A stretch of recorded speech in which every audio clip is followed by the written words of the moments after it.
साईं चरित्र के दूसरे अध्याय में श्री साईं कहते हैं, मी पणा समर्पिता पायावर, सौख्य लाधेल अपरंपार, सकळ सुखाचा संसार अहंकार गेलिया।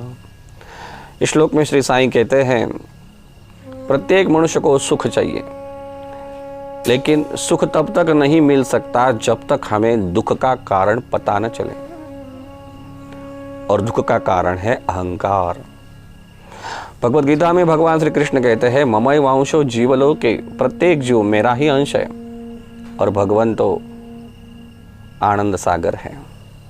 आनंद सागर के हम अंश हैं, फिर भी हम दुख पा रहे हैं। इसका कारण भगवान से हमने नाता तोड़ लिया है।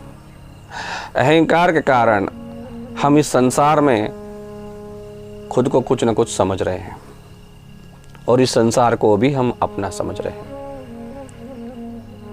संसार से आसक्ति करने के कारण संसार से हम केवल दुख ही पा रहे हैं। संसार को हम दुख मूल समझ रहे हैं। वैसे संसार तो भगवान का ही बनाया हुआ है। अब भगवान का बनाई हुई हर चीज आनंद से भरी हुई होगी, लेकिन फिर भी संसार हमें दुख दे रहा है, क्योंकि अहंकार अगर हमारा चला जाए तो हम खुद ही आनंदमय हो जाएंगे। लेकिन हमारा अहंकार कैसे जाएगा?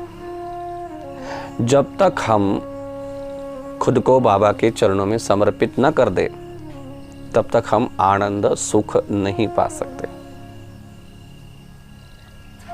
हम स्व को भगवान से अर्पण कर दें,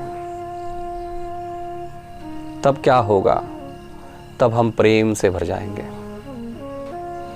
जहां देखेंगे वहां हमें भगवान ही नजर आएंगे, और हमारी प्रत्येक कृति प्रेममय होगी।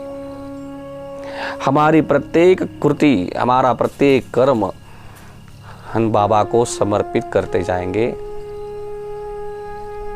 तो वह प्रत्येक कर्म हमें केवल सुख देगा। ओम साईं राम।